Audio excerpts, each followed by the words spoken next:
Welcome back to Open Topics with Terry Reese. I am your host, Terry Reese, and I'm really happy that you're here because this is going to be a really special episode. You're in for a treat because we're going global. This episode's guest is author and comedian Lois Bromfield. She's speaking to us all the way from Germany.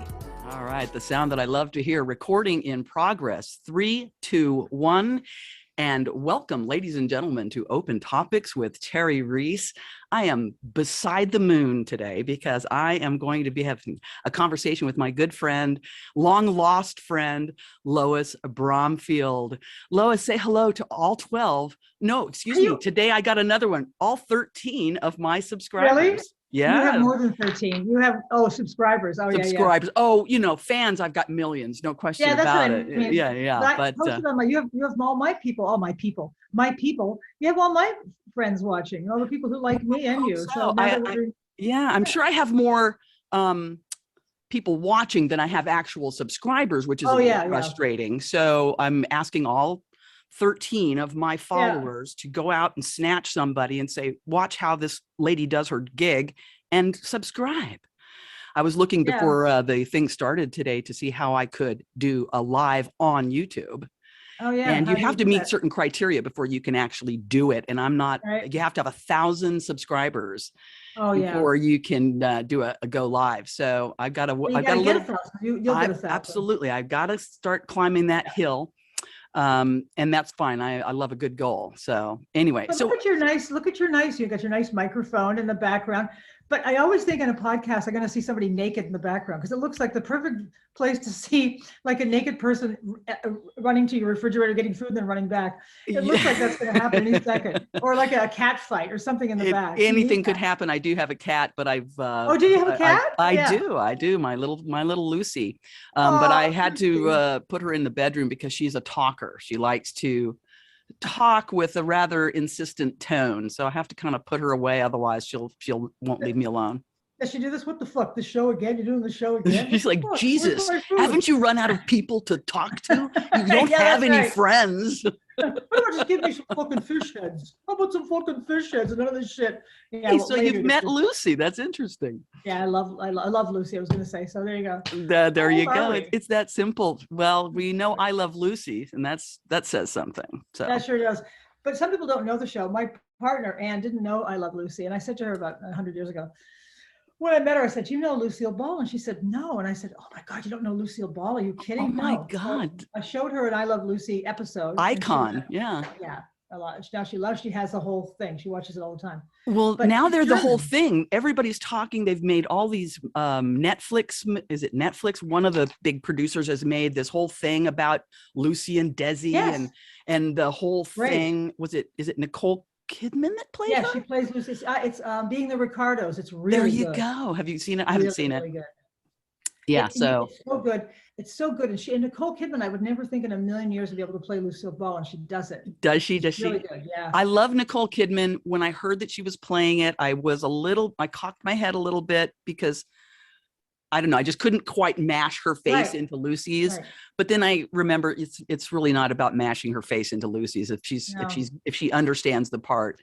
I Love Lucy, of course. I grew up with it, and the Ricardos were a kind of an absolute vision of our household, because my mom was a Midwestern lady from Kansas City, and my dad was from Mexico. So he had, hey, Lucy, and so everything about it. And my mom even had a kind of Lucy-esque sense of humor. That's great. And so I identified with that really strongly. Yeah, I mean, it was an inter, what do you call it? It was a interspecies, a forbidden marriage.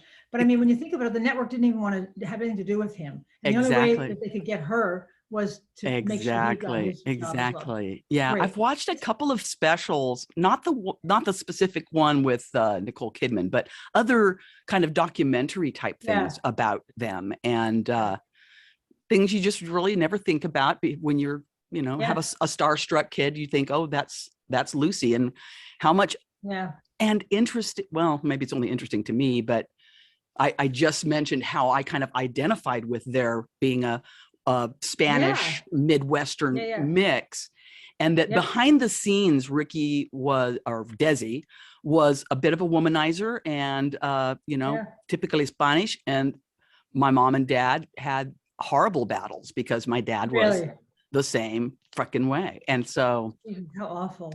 Well, it's my father was just dumb. He was just my father was a dumb blonde, and when he died, I took my friends out to dinner in New York. My sister called and said his name was Albert. Albert died. Great. So I got my friend Michelle Ballin, who, by the way, is the funniest comedian on the planet, and we went out in New York. I didn't have any money. When you go to New York City, you just run out of money almost immediately. Right.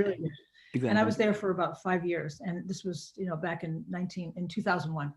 After 9/11. And so we went out and had this really great dinner, and the waiter said to me, he said, "Oh, what are you girls celebrating?" First of all, I called us girls, and we're all both 100. And I said, "Well, my father died," and he went like this. Oh, I'm sorry. No, it's great. We're celebrating. So we got like a big bottle of wine and steaks, and it was great. And we were laughing, and the waiter hated us because he thought, "What's wrong with those?" Oh, yeah. There's something wrong with those ladies.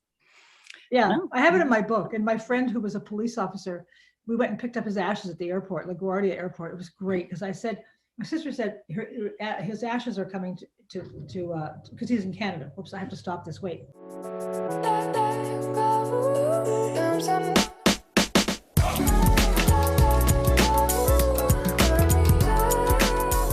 I can, but I probably won't. It's not a problem. What I'll probably do is like float a picture of something over the top of it. Okay, good. Sorry. Thank you very much. My poor wife. Thank you. I didn't want it to open because then I'll look like I'm 100 years old in the light. Anyway, so we celebrated. We celebrated my father's death, and it was fantastic. I know it sounds really mean, but he was a terrible man. So. You feel what you feel about a thing. That's, that's the simple truth about it. My father was absolutely no angel. I was lucky that I had the opportunity to reconcile with him by telling him what I thought and where I stood about his behavior. Well, it was a long time ago, but I'm glad I did it. He actually sat, surprising to me, he actually came to me and sat and said, "Okay, tell me what you think." And then he took a minute to explain himself. Shockingly to me, I had, How did he explain himself though? Well, the simple truth is everybody has a story to tell, however evil and mean or fucked up or broken they may be. They have a story that led them to that behavior. Yeah. And most of us don't get to know what's true behind the story of people. True. Yeah. We just don't ever get to know that. It's not given to us or whatever. And so I just happened to have been exposed to that thought form when I was young and had the opportunity to be, to actively go, okay, well, let me find out from my dad. And so I wrote him a letter. You're lucky you got the answer. You're lucky you got him to open up, because my father, when my mother was sick and dying of cancer, and by the way, this is a really fun podcast. But when she was sick and we're all gathered around her and we confronted him, and he didn't, he just closed, he just completely shut down. Yeah. So we just decided, you know what, this is who he is. And he's incapable of opening up, even at the end of my mother's life. And as we're all adults saying to him, look, this is what you did to us. And so it's time for you to come clean. Didn't do it. Yeah. So it doesn't matter. He died and we all got to eat steak, and it was fantastic. But, exactly. We all have our fate, our karma, our dharma, our story, our whatever. And some people are, their story is a sad and even dark one, Some people I don't give a shit about their story. Hey, by the way, speaking of story, I've known you for a long time, and it's really funny. I don't know if you want to tell your 12 listeners. Always. But you 13. And I know each other since 13. Since 1970, since 1981, maybe 82. Yes, it was early 80s in. Yeah. Yeah. And Debbie Watt, who I don't even know. Oh my God, Debbie Watt. Did you hear from her at all? No. I have heard from her maybe twice through Facebook, but Oh, she's good. Me too. she still exists in the world, and I would love to see her pop up. Maybe to see Yeah. this would be awesome. I don't know where she is. The last time I talked to her was years ago. Before I'm not even sure I was with Anne then, a long time ago. But and she seemed okay, but I just would love to know her as an old lady, because she was Right. one of these sexy girls with the big tits, and she talked like this. And I'm trying to remember, I'm trying to think of her anything other than that. I can't imagine her as a woman in her 60s. You know what she's like. She's probably great. I'm sure she's sweet. You know, a once awesome lady is an always awesome lady. That is what I've discovered. I'm now. I hope that's true. Yeah. Well, here we sit, two awesome ladies. So there you have it. It's great that you're so. I love that I've known you that long. I don't remember anything that we did together. I have no clue. I just remember living in that awful little house that Debbie and I lived in, that little crummy house where everything just felt like it was going to collapse any second. And I don't think I was even making any money then. I was on the road doing stand-up gigs and making maybe $50 a pop, terrible money. Yeah. And then driving hundreds of miles to do stand-up. And I remember going to La Jolla with you.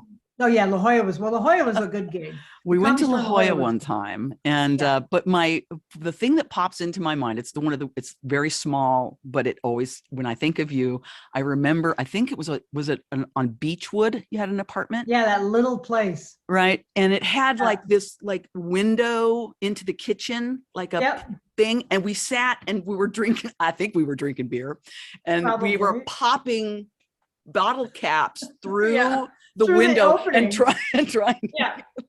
And that is just the funniest little thing that I remember about us sitting there doing. And that little apartment was like $65 a month. That's how you know how old you are. When something is an apartment is $65 a month, people go, wait a minute. You mean the closet? Yeah, wait a minute. It was so cheap. And Steve Moore lived across the street, and his apartment building. Well, you read my book, you'll read about how I've read it. Yeah. Oh, you did? Okay. Yeah. When his apartment burned down. And it was just, Stevie Moore and I had to haul that history. And then when he died in 2014, my partner, thank goodness I have her. I saw her face turn different color, like she just kind of went on the phone when somebody called. We sat outside and just, I think I'd quit smoking by then. We just drank some wine at like 1:00 in the afternoon. But yeah, but all that history, you were part of all my history. I mean, you were a part of it. I was a little part of it. My time in LA, and it's great, because I don't think I've talked to you in so long. It's more than 30 years. More than 30 years, I would think so, because I haven't been even in Hollywood in 30 years. So it's great that I get, but of all people, because there's so many people that I knew better than you, I had longer relationships with, and I never heard from them ever again. Mm-hmm. And so it's kind of a nice surprise. And I told Anne, I said, I'm so happy. This woman is so great. She's turned out to be this amazingly nice, deep, funny, great person. And she has this wonderful life, and she's honest and real. And I had so many friends who were not like that, who I would never in a million years have anything to do with again. But it's great. Nice surprise. So thank you. Wow. And I love your podcast. I watched your podcast with, I don't know who you were interviewing, somebody who had a blonde and cute. Dia Martori, probably. I haven't done that many of them, but. How many have you done? How many podcasts have you done? Well, I started last year with a true just audio podcast, and I think I did about 8 of them with people that I knew locally. Yeah, I worked for the Chamber of Commerce here for many years, and so I was a little bit of a somebody around town, and so I could talk to all the small town celebrities of Sedona, and then this last year I kind of went offline for a while because of all the COVID crap that was going on and et cetera. And then I decided I was going to not give up and rebirth it into a YouTube format where people could actually see. It's great. And it changes the way that I edit and do things. It actually makes it more fun for me.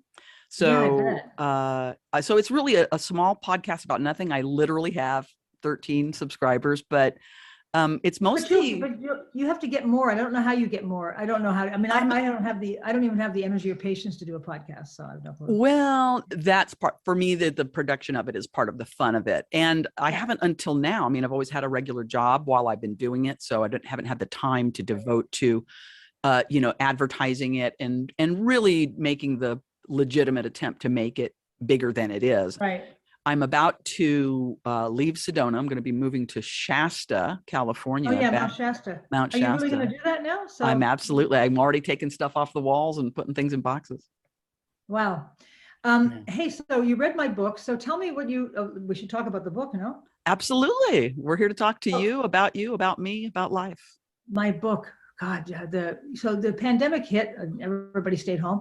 So when I was, I said to Anne, what am I going to, I live in Germany, by the way, so everybody knows. I live in Germany, in a little tiny town outside of Nuremberg. And I mean a little tiny town. We have storks and wild pigs, and we have farmland, and we live in a really nice place. It's very nice. It's beautiful. It's quiet. You would love it. Yeah, quiet, nice sunset, birds all over the place. And it's just not a place that I would ever think I would live in because I love cities. Yeah. So when the pandemic hit, and I thought, well, I'm sort of stuck. And I just thought I got to write something. And I'd written sitcoms for years, and I'd written my act, but I'd never written a book. And I don't know if you've ever written a book, but boy, I'll tell you, once you commit to that process, it's just hard because you go, I know how to write. I just didn't know how to write like just straight prose, writing just a book. And I started writing, and I just thought, well, I'm just going to have to keep going and just remember things correctly and make them funny. And funny was kind of the key. And then I just started writing. It was wonderful. And the next book I written is being published, which is a miracle. It is an enormous achievement. I mean, congratulations. That's amazing. So the next one's actually going to be like a story, a novel. Is that right? The one I'm working on now is a novel about a woman named Alice Evans, and it's a fictitious character, a woman who thinks she's better than her family, but she's not, and so she's put herself in this sort of pedestal herself. I don't really fit into this family. I don't do this. I don't do that. And as she goes through her life, in chapters through her life, she finds out this is who she is, and she is perfectly fine being that, because without that connection to her family, she wouldn't have survived anything. So it's kind of a real story. Yes, it's fiction, but it's the first time I've ever tackled fiction. And the other book is about Germany. This is a much shorter book that's being published.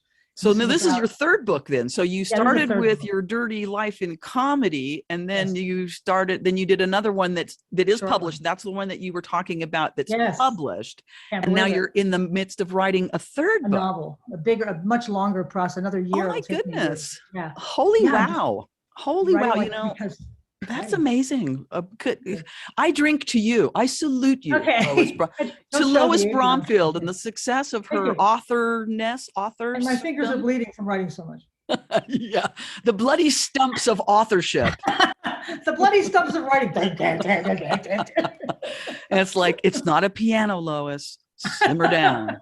But sometimes you go like this, the interior day. Yeah, exactly. I'll never forget the time. Yeah, Lois Bromfield. Right, that bitch. Absolutely. You know, I've thought to myself, I've led a modestly interesting life myself, and I should have probably written a book. And I thought about writing. Oh well, you know, maybe I'm still young at 63. I might. Can you write? Have you ever written before?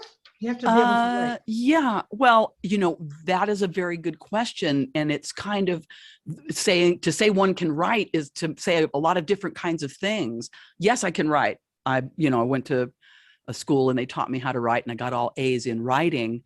And I wrote for the newspaper, and I wrote for not for the newspaper, I wrote for the chamber to the newspaper. So, but that's a certain kind of thing where you're covering data and information in a hopefully an entertaining way.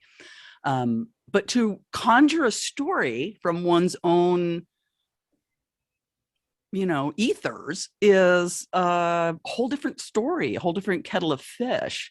So could I in my leonine egotistical heart, I believe I could. You could, as long as you learn structure. You have to learn structure. You have to learn characters. I mean, you have to learn stuff. But I tell you what, when we're done with this today, I'll send you, if you would like, because I get them for free. I signed up for this thing called the Masterclass.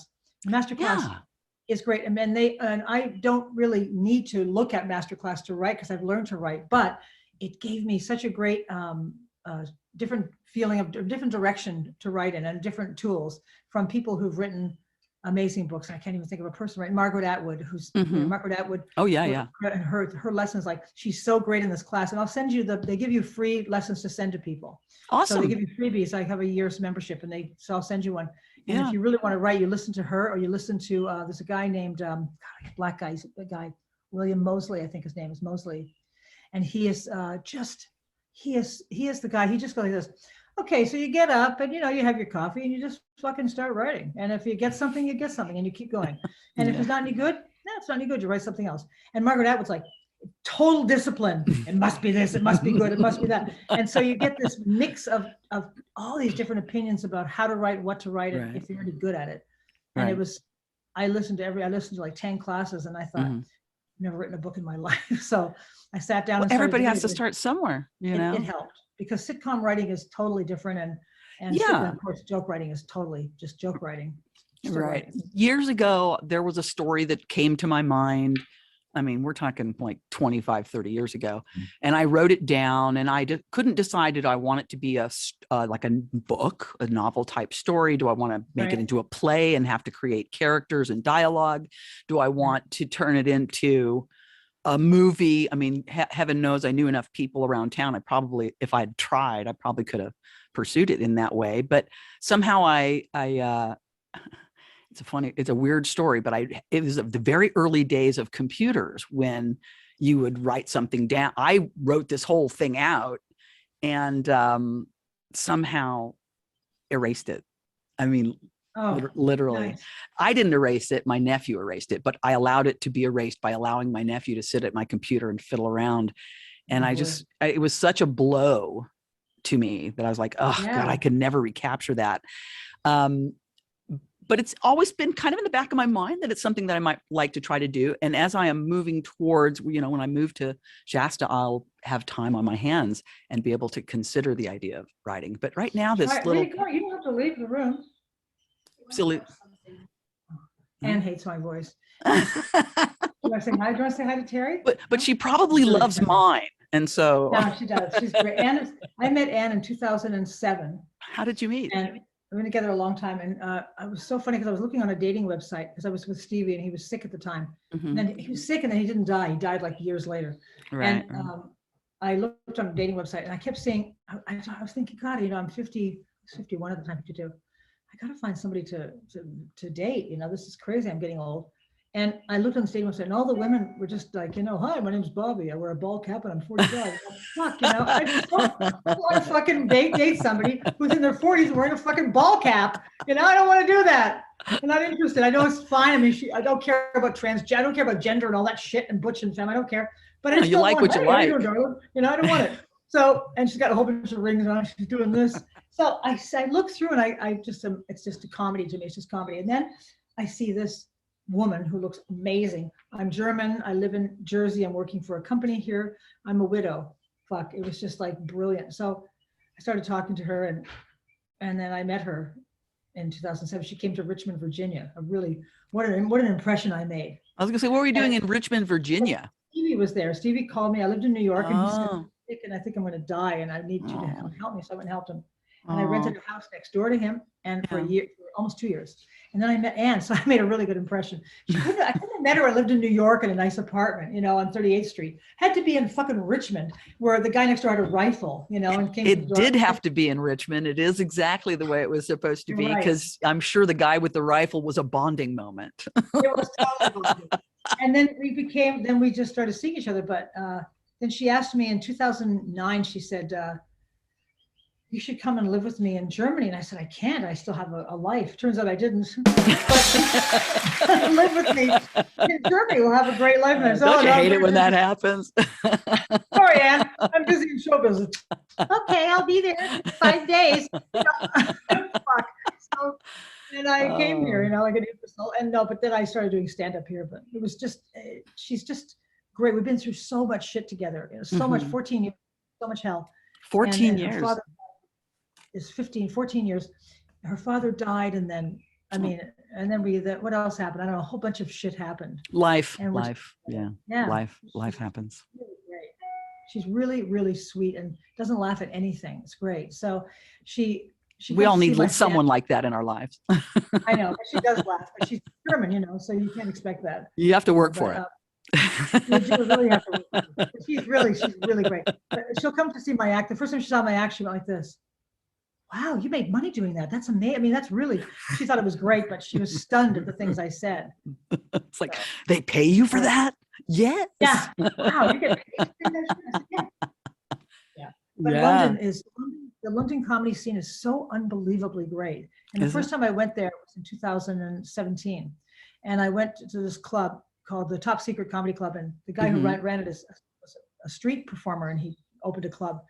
And I went on that stage, and this club is like, it's just fucking packed with people. Everybody's got a huge beer. The stage is really just barely stand on it.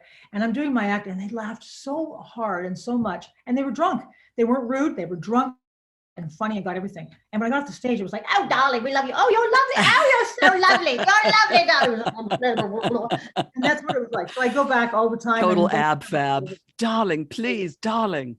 They were like that. I love that. Oh, you're fabulous. And I told them I was a big lesbian. And they were like, oh, I want to be a lesbian. Okay, well, it's Friday. You could be told me. Right. You got 5 minutes to get in before we close the club. Yeah, you can express my tits and say you're gay for a couple hours. I don't know.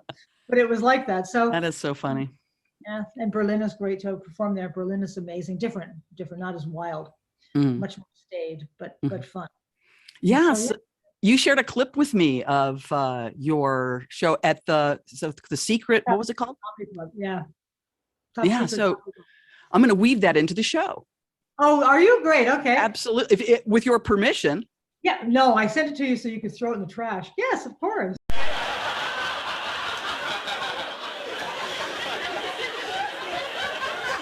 No, enjoy your beverage. Well, I'm 62.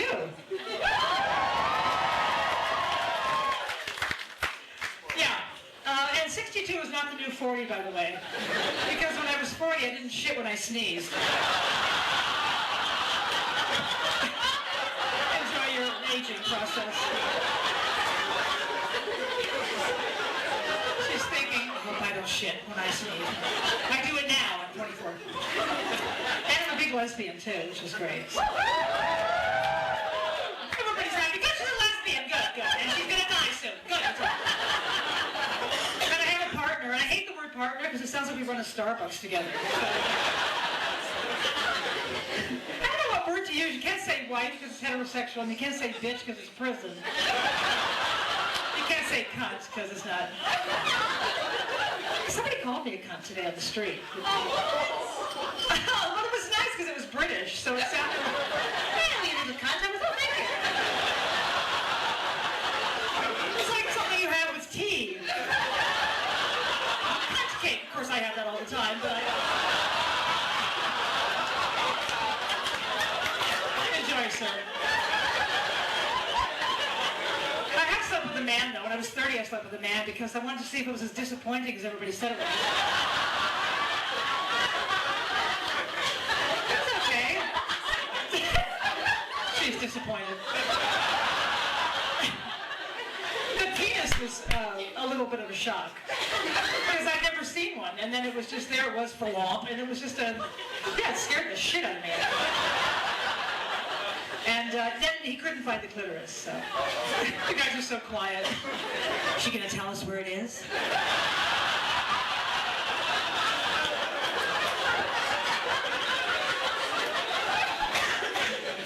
Anybody a lesbian in the audience? Oh, look at her. Me! I've had 9 drinks. I'm a 9-drink lesbian.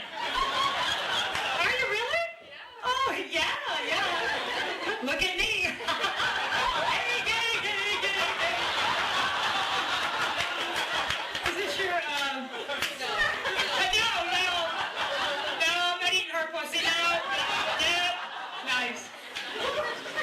Pussy's a bad word. We should say something else like, what do you say? Did you shave yours? I have to shave mine.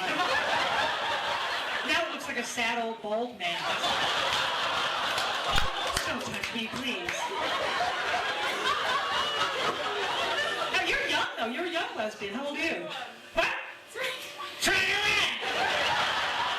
Fuck, I gotta drive home. Nobody's gonna pass me. Yeah, isn't it great being young? And now you can be gay and young and nobody gives a fuck. It is great. You ever slept with a guy though? No. You just pass that whole. You should try it once because it's really upsetting. Don't touch me, please.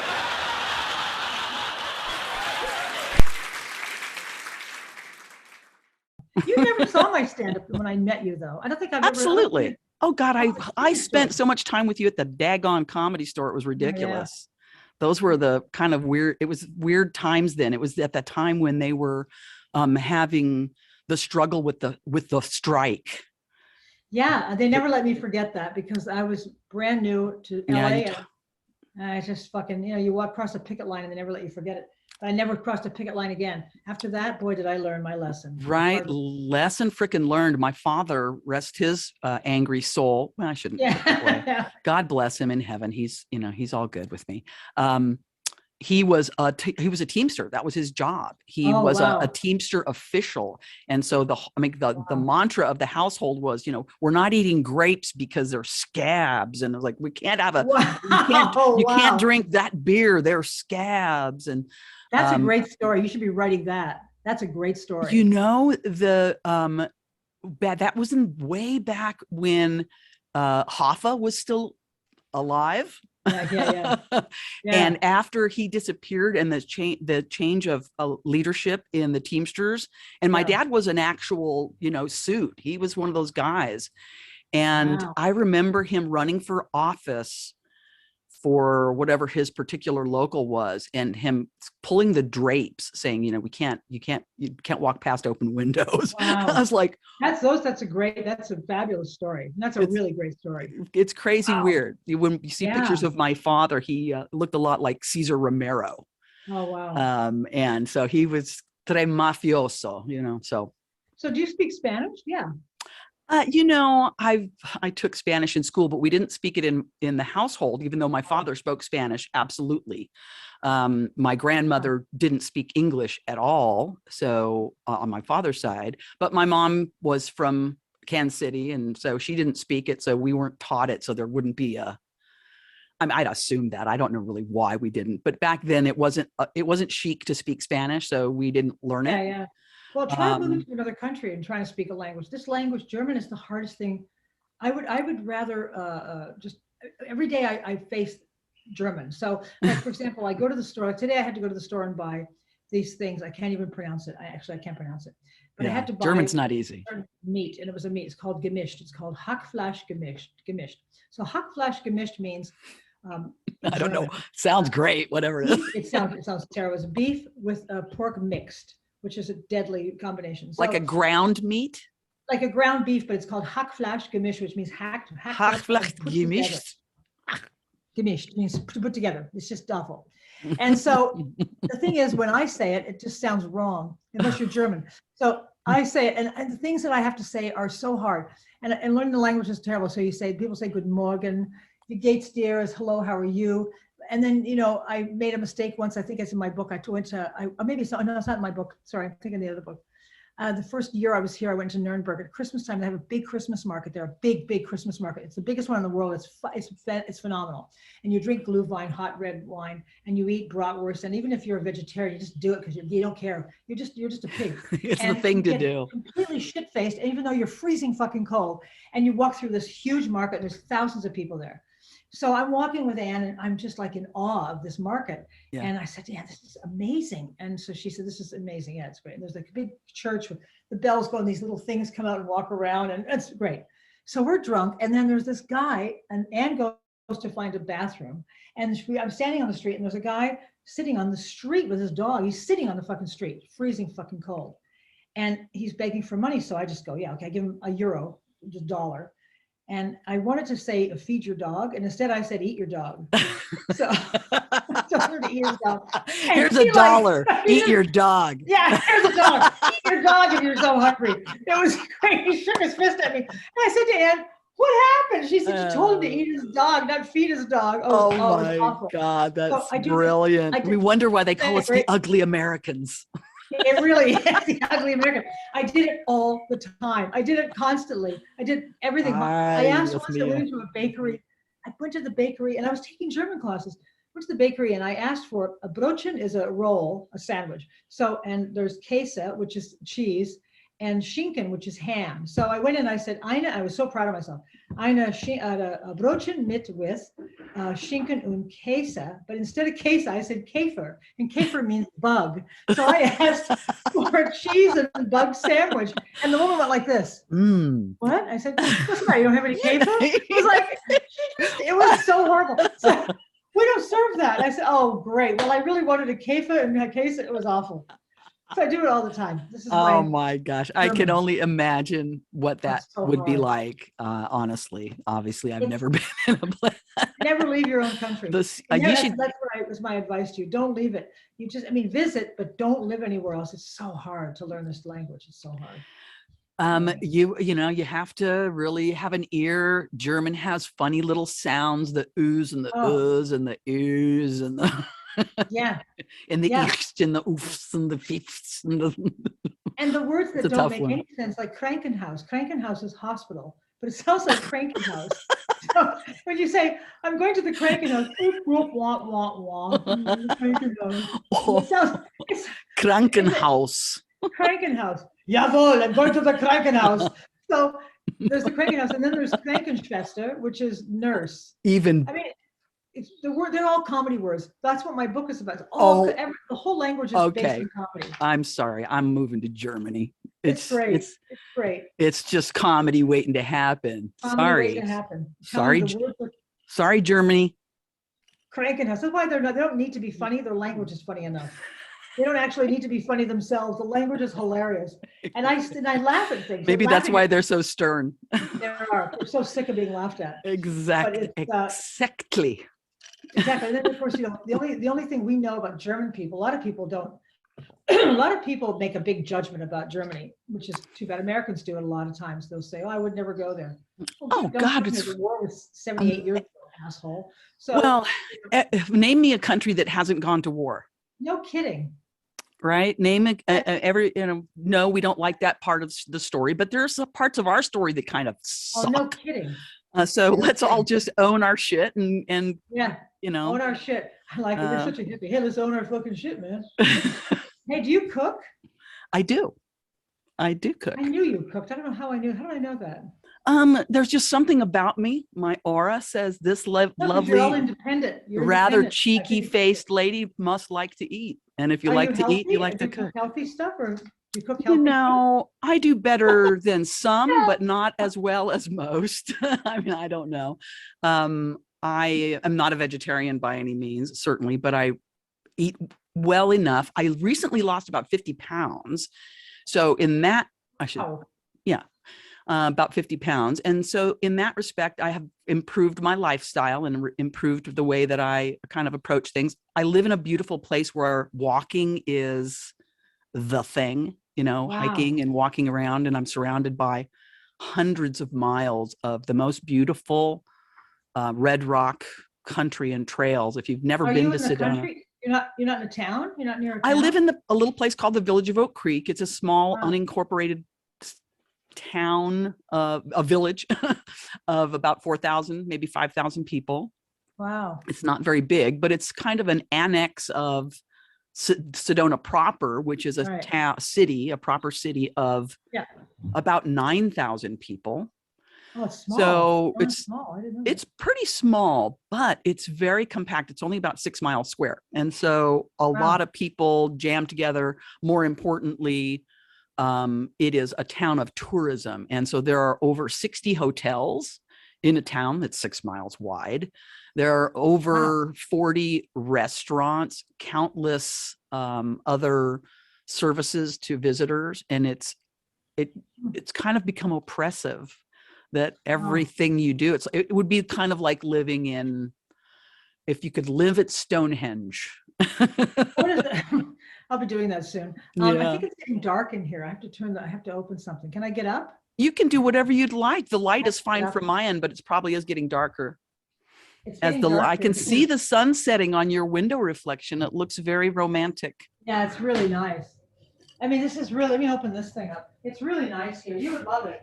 I love that you're talking to the back of the window now. Absolutely. It's not the first back of a window I've spoken to. I think I've ruined your podcast completely by making a ton of fucking noise. Sorry. Absolutely not, because these are the spots where I can put in funny little little doodads and pictures Look, I'll of show you my place. Here, look. strange monkeys. Okay. You're living in a glass box. It's amazing. This is a winter garden, they call it. Ah, Okay. Wintergarten, sure, absolutely. Jawohl, Wintergarten. Jawohl. Wintergarten, yes. It's a winter garden. This is attached to the apartment. The apartment's that way. Oh, in Arizona we call those an Arizona room. Oh. It's like a Well, we call it a sun Germany room. porch kind of a thing. This is sun porch, right? But this is part of the house. It's Yeah, attached yeah. to the house. In Yeah. Arizona we have them, and they're called Arizona rooms. But this is this apartment, so it's Europe, So Mhm. you'll see if I showed you the whole house, you'd see that it's all European looking stuff. Whatever that Toilet's means. all really low. The toilet's Everything definitely comes from low. IKEA. I mean, I don't know. What does that mean? And when I come back to home, I have to remember you don't do this with the toilet. You have those little tiny handles, and here you have to do it on the back. You flush the toilet. It's Important. just different. Everything It's all is very different. here. What else? I want to tell you something else. What the hell was I going to tell you? You cook. So you're not a vegetarian. I'm not a vegetarian, but I'd like to be. I would like to be a vegetarian. I try to eat less meat, but Yes. it's a very meat nation here. So Precisely. It is challenging when you're surrounded by, is it called schnitzel? well, the schnitzel's fucking amazing. They have vegetarian schnitzel too, but the schnitzel is really hard to say no to. I But it's would not just that. My wife is a great cook, so she makes beautiful dishes. She makes healthy stuff too, but when she makes German food Mhm. with like a mushroom sauce and and gravies and now you're talking my thing. Absolutely. so good. Absolutely. Many years ago now, I lived in San Diego and I worked for a place called the Optimum Health Institute. And I worked there for, I don't know, 6 or 7 years, something like that. And it was essentially a vegan, vegetarian, live, raw. So not only were you eating only green foods, but they were uncooked green foods. Oh, no thanks. So it was, it was very intensive, and people came there and stayed on the property. It was like a retreat, and you stayed there for a minimum of a week at a time, but most people stayed for like 3 weeks at a time. Wow. And so I I was was going to say people came there and stayed on the toilet because they were eating. That's what I thought you were going to say. People came there and they stayed on the toilet because they were eating so much raw. They were eating grass and flowers. One of the unspoken parts of the program, as it was known, was that, of course, you did colonics and enemas. So yes, you were on the toilet every day for hours at a time. The whole point of it was to get rid of your shit, legit. Yeah, you just ate poop and dirt, so you might as well take a shit too. Right. And so I actually chose to do the program, because I lived there. So I figured lived and worked there. So I decided I would do it. And I lost 25 pounds in 2 weeks. It was extraordinary, very, very, very, very challenging because I am not a vegetarian. Wow. But I tell you what, it was like I was walking on air when I was done doing it. And I was diagnosed with cancer a few years ago, and I survived it quite happily. I'm blessed. But that was one of the things that program was all about, was treating the body through nutrition. So it was a place where people with cancers of all kinds and every imaginable type of health malady would come. And I met some amazing people there. I think I mentioned to you that I once performed for Liza Minnelli. Yeah. I sang for Liza Minnelli at the Optimum Health Institute, of all of the weird places in the world. That's great, though. A room of 100 people. Did you meet her? Yeah, of course. Yeah, absolutely. Was she nice? She's wonderful. She was wonderful. She's short. She's really short. Isn't she? She really, was a little gal. I assume she's still relatively little. Wow, that's great that you did that. Well, I was the person who kind of ran the program on a certain level. So everybody saw me every day. We did morning circle, and I was the leader, and I'd tell them what was happening for the day. And I'd do my little spiel, and everyone would laugh and giggle and whatnot. And there I was one day, and I, said something funny, and I heard her laugh. And I was like, my head probably cracked off of its axis when I spun around, because her laugh is so distinctive. I was like, yeah. And sure enough, it was Liza Minnelli standing in line laughing at something I'd said. And I was just like, oh my God, I can die and go to heaven now, because lucky you. What the hell? I'm nobody. I'm not a celebrity. I'm just this person who lives, but I have a handful of fun stories like that. Yeah, you should write them down. I always wanted to meet Barbara Streisand, but I guess that's never going to happen. You're still alive. Celebrities. You're still I know, alive. but when would I ever meet her? Unless we go to Ralph's Market at 4:00 in the morning on a Saturday. I don't have any problem with that. She goes to a 24-hour market in Los Angeles, and she goes really in the middle of the night, so nobody will be there. I'll go there. I will totally go. Yeah, there. I mean, I would go there. I would go there and just sit in the chicken section and wait for her. I would absolutely go there. I would say to her, I have to meet you somehow, people who need chicken. Right. My preference is, don't tell me not to live, just sit and putter. Yeah. Life's candy and the sun's a ball of butter. Well, people are going like this now to your podcast. Click. We have to watch something. These two women this has to stop. Old. This has to stop somehow. Yeah. Yeah, we're in our, I'm 66 and you are? 63. You're just a baby. Yeah. We only practically went to high school together, but yeah. 66. And people are saying to you, oh, it's not so old. Yeah, it is. It kind of is, actually. It's fucking not old. I'm not going to say I'm only as old as I feel. I feel 66. I feel it. I'm going to be 67 in April in 3 weeks. Oh my God. Well, happy birthday in case I don't see you then. But by the way, speaking of happy birthday, that's another thing about Germany. You're not allowed to say happy birthday to anyone even 5 minutes before their actual birthday. So if you say to somebody, oh, they say I'm 66 next month, it's happy birthday. No. Is it like a jinx or something that you might die? They just don't. I don't know what the rule is. Or is it a precision thing? I'm sorry, but the clock has not ticked. You cannot have a birthday until it is your time. Yes, we are looking at the clock and it is not your birthday. This is a scheduling matter. Oh, it's a scheduling matter. Right. It's a scheduling matter. We must go in order of the things that are happening now. Exactly. Do not mess it up or you will be out. Exactly. You don't want someone whose birthday it is to miss it because of you. It's so crazy. And so you have to wait till the exact, and I said to somebody once, we'll have a birthday before. We're not coming. We can't do that. Why? Step on a crack, break your mother's back? Wait, what's wrong with you? You will break the wheel of time. I know. And the world will be spinning out of control because you said happy birthday. I mean, it's a real thing. Nobody does it. No one. That's you funny. give them a card, they never speak to you again. If you give it to them a couple of hours too early, it's unbelievable. I don't know what the rule is. I don't know where it is. Oh my God. I have to ask Anne what the rule is. I don't know what the reason is. But if you ask her, she'll say, that's just the way it is. Good night. That's just the way it is. Sorry. You must accept. You must accept the way it is. I have to. I don't say happy birthday to anybody until the exact moment.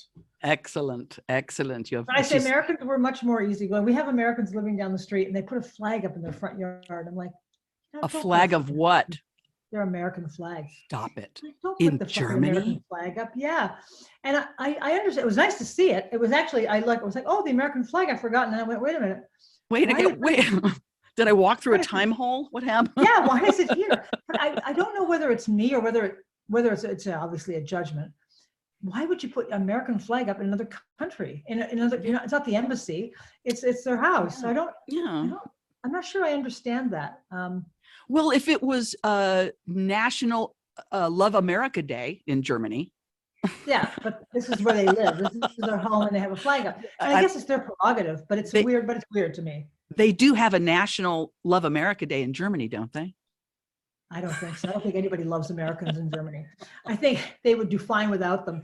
We have so many Americans here, and mostly in the military. So many bases, less than they did 20 years ago, but there's still enough. And now, because of what's happening in Ukraine, there's tons of military everywhere. I mean, there's tons of military bases. My sister Alana was married to this back in the 60s. Her husband was stationed in Germany, and she spent 2 years in Germany at, I don't know, I couldn't possibly pull it from my memory what base they were located at, but he was there for, he was in Germany for 3 years. She stayed with him for 2 years in Germany. Then she came home. Nice. She's like, I can't stand it anymore. Well, it's hard to be away from your home. I mean, it's hard, this adjustment. I still haven't adjusted, not really. Because first of all, I think the bigger problem is not that it's Germany, it's that it's a small town. And I like big cities. That's hard anywhere. I lived in Berlin. Berlin is an amazing city. Or you lived in Munich is smaller, but Munich is really cosmopolitan. So if I lived in a bigger place, it'd be different. And everybody does speak English. Lots of people speak English.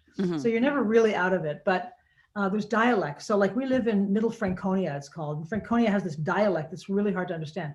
Yeah. So living out of your own, it's out of your comfort zone, way out of your comfort zone. And so when I go back to the States, which I'm doing in May, it's great because I get when I go through customs and first thing I see in New York is, hey, how you doing? Where you going? What do you want? And I get really weepy because I get so happy. Home sweet home. Because people here are very polite, really. I mean, people are very polite here. Nobody would ever even say, what do you want? Nobody would honk their horn at you. I mean, that's the nice part. They're really, really polite and nice, but sometimes it's annoying. So I want to get a little bit of, what the fuck do you want? What do you want to eat? What do you want? What's the matter with the toast? I like it. I want that. I need a little bit of American. I'll be Where so you happy. going? What you doing? Where you going? Yeah, I'll be hugging the waiter. Oh, I love you. Oh, you took the hands off me. What you want? Hey, where's the fucking tip? You know, that stuff. I want that. I need it.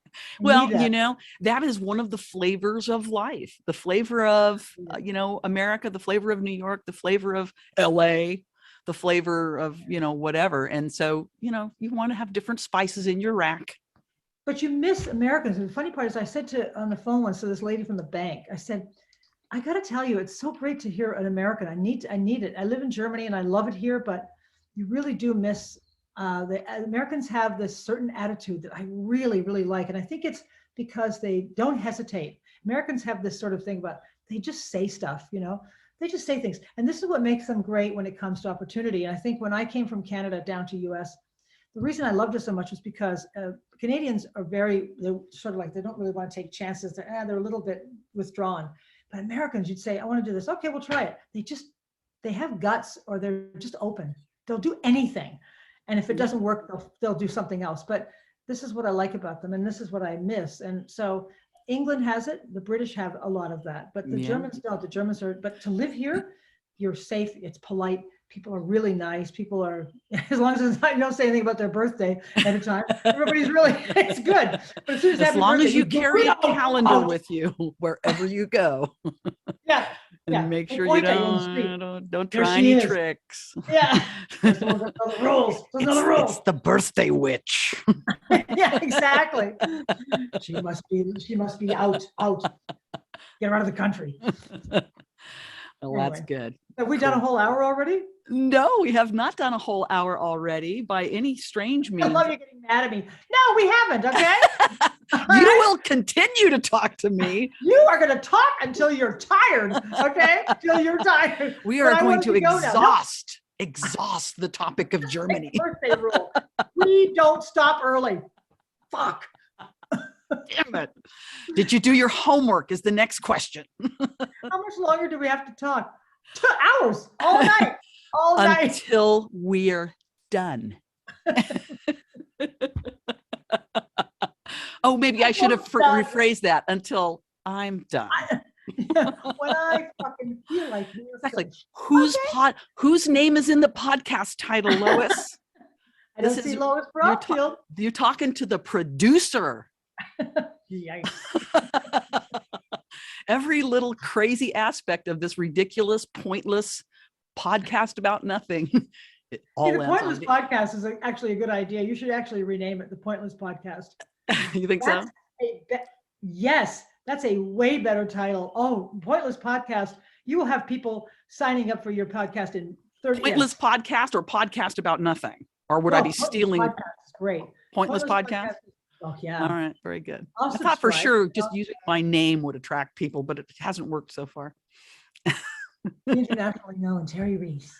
Well, it's got a ring to it, right? It does have a ring to it. And of course, you can't make your name famous until you say it 100 times fast. Well, I've done that, and here I am in a tiny town in Germany. Yes. Congratulations. Does it seem too dark already, or is it okay? No, not at all. The lighting is quite lovely, actually. But I'm gonna lose it soon, and we're gonna have to put a light on. No, I think you're fine. I'll let you know if you inadvertently disappear from the camera. I'll let you know. I want you to see Anne. She doesn't want well, tell her to stick her face in. She's very welcome to join us, actually. I mean, it's really just you're like, no, she'll start speaking German. You don't want to do that because she'll refuse to laugh at all of our jokes. Damn it. She'll talk about wish her happy birthday for next year. wish her a happy birthday. Then Are you trying to make an enemy for me? I've barely even met her. And you're you'd be like this. Why'd you tell her? Did you tell her not to do that? I said, yes, I told her to do that. I told her to break the rule.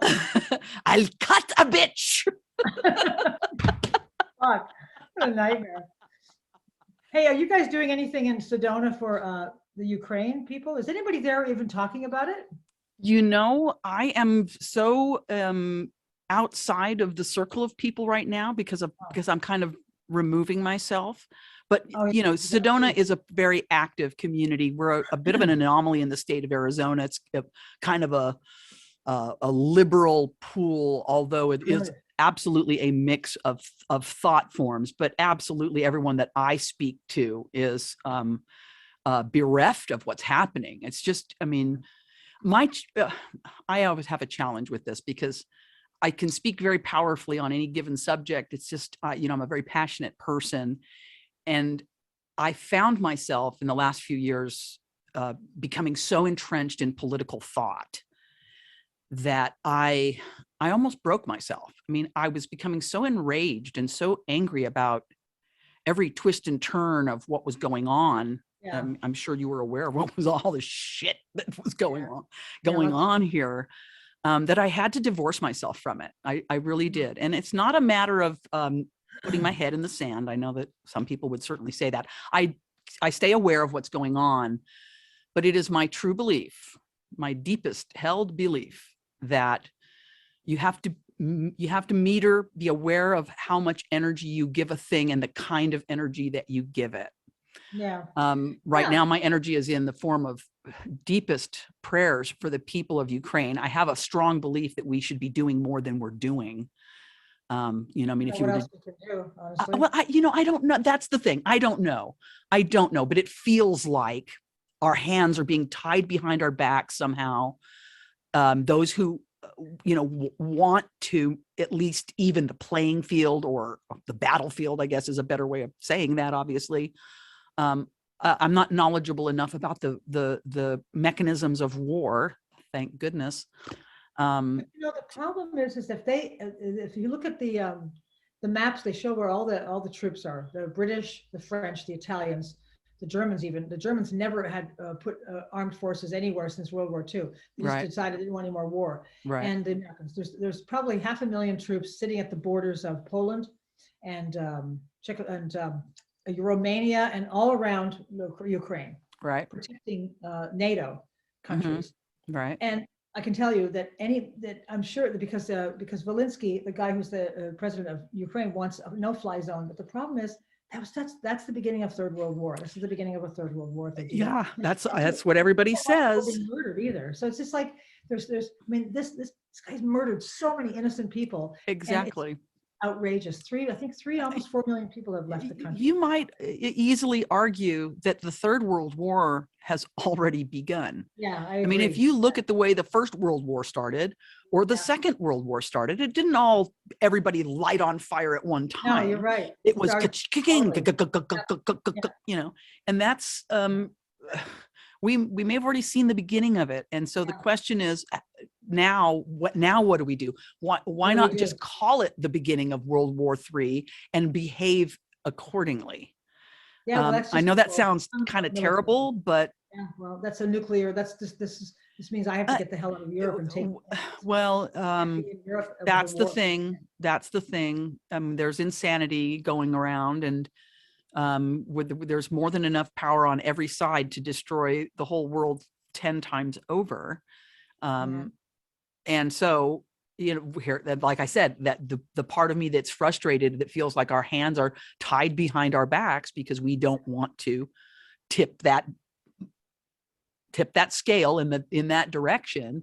Yeah. And yet the warrior that is within me, and I'm a double fire sign, so there's a lot of warrior within me, wants to put on a shield and pull out my sword and go and do the battle of the angels with these fuckers, pardon my French. Really awful. I mean, the thing that's also really hard is to hear about some of these Russian soldiers who don't know why the fuck they're there.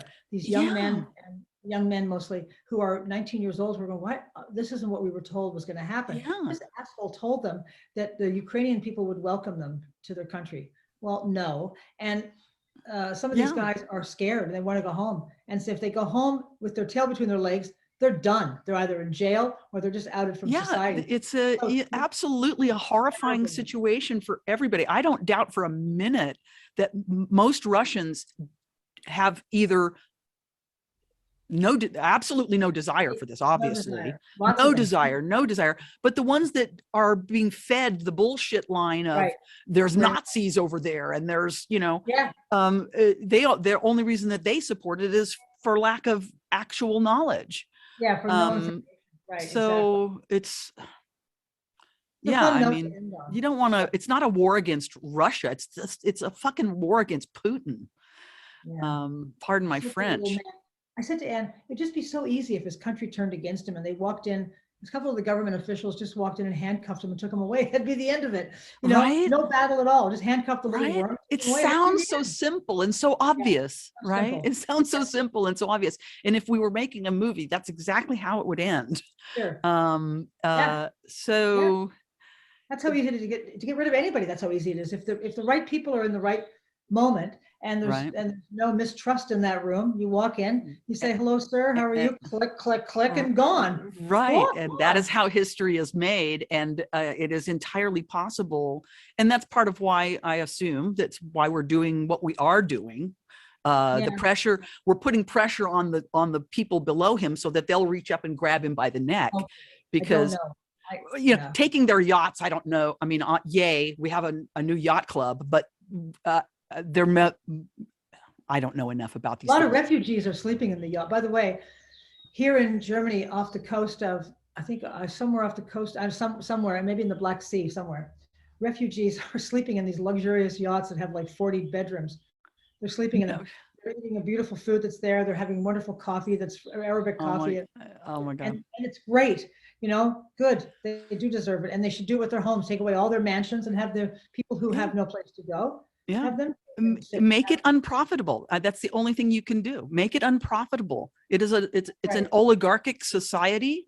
Putin is the richest man in the world, probably bar none. Yeah, and probably. if you can choke his wallet, choke the people below him, eventually I assume this is what they're trying to do, is choke them enough to where they choke him.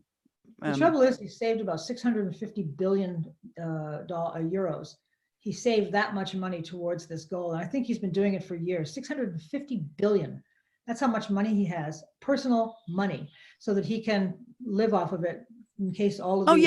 He's got his own war chest, which is really just his own personal chest. Stolen from everybody. He doesn't give a shit. I don't know. It's beyond my capacity. It's frustrating. It's angering. I don't get angry, but I'm so far away from home that I always have to, this is home, but I'm so far away from the States that I just have to, I watch CNN every night because I need to know what's going on. I need to know what the Americans are doing. Because you're in a different position. I live in Sedona, Arizona, and it's not, I'm not at any risk. But I have to turn the light on because now I can't see anything. All right, go right ahead. And since you're forcing me to continue. I'm tough. No question about it. Hey, Anne, you can come out if you want. Don't be afraid, Anne.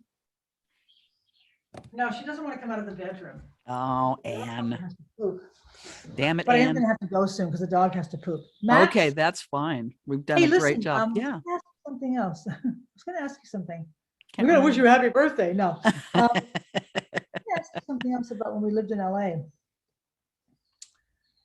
Could have been anything. Well, I don't remember. Did you, I was trying to remember something else that we did. You knew Stevie Moore, of course. Of course, absolutely. Beloved. When was the last time I actually saw you? Did you move or did I move? Or did we just I think you probably moved first. But I left West Hollywood in like 1995, maybe. Oh yeah, you left that late. Okay, that's when the year my mother died, 1995. I was working on Roseanne, so probably didn't see you before that. I don't know. No, I think you were off doing something, and my world got really chaotic in Los Angeles for the last. Oh God, it was terrible. I mean, that's another book to be written, is my turn to the dark side for a couple of years, and I got hooked on doing drugs with a couple of people. Oh yeah. Yeah. Me. Can't imagine you doing that. Well, me either now, but at the time I was living in Hollywood, I was surrounded by people who were doing coke and every kind of imaginable drug, and I was doing it with them. And I got stuck Wow. doing that for all the horrible, worst possible reasons, and found myself addicted to it and essentially ruined my life. I can't imagine. I didn't. Yeah. Well, your life isn't ruined. Well, Your no. life is At the ruined. time, I was quite destroyed. I'm pretty much, screwed myself Wow. locally. All driven by drugs and a broken heart. And so Oh, I and then broken decided to heart? leave and move to San Diego. That's when I moved to that Optimum Health Institute place. And I literally lived where I worked for, like I said, 6 or 7 years, and was kind of in isolation. I didn't really know anybody there. So all I did was go to work and meet people at the program, and kind of fix myself from all of that. And then I left there and came here to Sedona. I've been here for 17 years. I know. All right. I have to Yeah. go walk my dog. All right, off you go. Listen, So, Lois Bromfield, funny lady. Thank you so much. We've laughed hysterically. yeah, boy, it's really, really funny. We've talked about all kinds of funny shit. We have. Don't I forget hope to you book will. my- I hope you will deign to return to my show again sometime will. soon. when I and- get to, well, whenever you ask me. Whenever you'd like. Absolutely. My podcast is su podcast. So come on. Okay. That's the extent of my Spanish. Thank you very much. That's great. That's enough. I'll have rice and beans. That's mine. Go ahead. Muchas gracias. Very So I love you very much. I'm so glad love that you we too, have honey. It's so great that- reconnected, and Thank you. blessings be upon you, and give Anne a hug and a kiss for me, If I can and- find her. and your dog Max. And I look forward to talking to you again real soon. Thanks Okay, for sister. spending some time with me, hon. Love Hey, you. If I don't talk to you before you move, have a great move. And Shasta's a better place to be anyway, probably, because you're closer to, I don't know, the moon? Closer to the moon, definitely closer to I Shasta. love you going like this. Okay, Lois is doing some drugs evidently. Okay, closer to the moon. Okay, bye. Love All you. right, honey. Namaskaram. Bye. Bye.